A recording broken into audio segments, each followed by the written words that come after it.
Hi, I'm Paul Bedard with this week's Washington Whispers. Well, you've been able to hear me on my podcast. Now you're able to see us on our website. Check out these low-budget digs. And what about these fancy pictures, huh? All right, let's get right to it. Well, we've got the final chapter on the White House beehive. Yeah, it's that time of year when the bees slow down and huddle around the queen to keep her warm. I talked to first beekeeper Charlie Brantz, and he told me some pretty interesting things about his South Lawn hive. First, it produced a whale of a crop, about 12 gallons or so. Some of you know that I raise bees, and I want you to buy my Hubba Hubba honey, okay?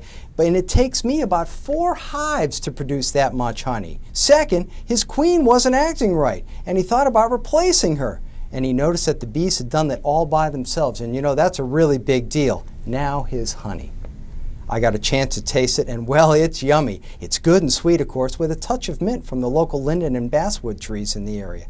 And First Lady Michelle Obama is treating it like the gold it is.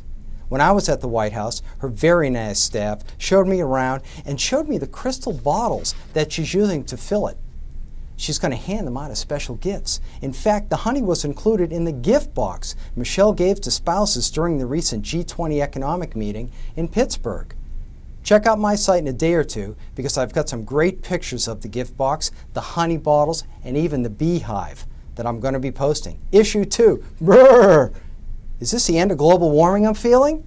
You bet, if the author of the new book Fire, Ice, and Paradise can be believed. He's Leighton Stewart, a name you might recall because he co-authored the mega hit Sugar Busters, the book that changed how we look at sugar. Well, he's hoping to sugar buster a key global warming belief that carbon dioxide is to blame. He's a scientist of note. He worked for the feds and even won government awards for his work. And you know, he used to believe the claims that CO2 was bad. When challenged by a colleague, however, he began researching, and his conclusion, the world needs more, not less CO2.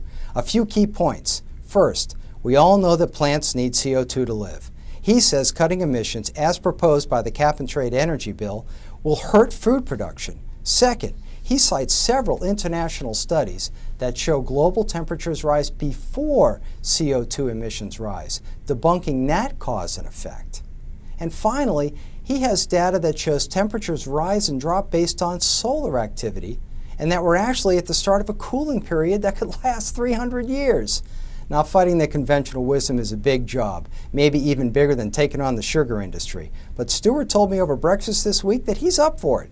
In fact, he's already started meeting with senators and reporters to make his very anti-Al Gore pitch.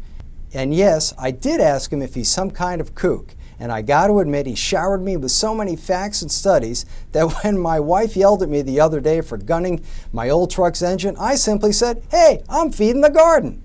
All right, now a couple of tweets. With November 24th set for their first state visit, this one from India, the White House staff is scrambling for information on how to hold a cool state dinner. Second, have you seen how gray Barack Obama's hair is getting? Man, that was fast. And what about the wrinkles? Well, if you haven't, check out the Whispers site. Our ace photographers have posted a gallery that shows the progression of his graying hair. Hey, at least he still has hair. And it looks like all that buzz that General David Petraeus is thinking about running for the presidency is bunk. His pal, former Senator Bill Frist, tells me that the Army 4-star just isn't up for it. And we have our bi-weekly poll. This time we asked, what Halloween costume would best fit President Obama? And just like in the opinion polls, the top 2 answers are worlds apart. Some 38% say Superman, and 27% chose the hapless Charlie Brown. All right, that's a wrap. Thanks for listening to me, and check back often at Washington Whispers to see what we're reporting. I'm Paul Bedard.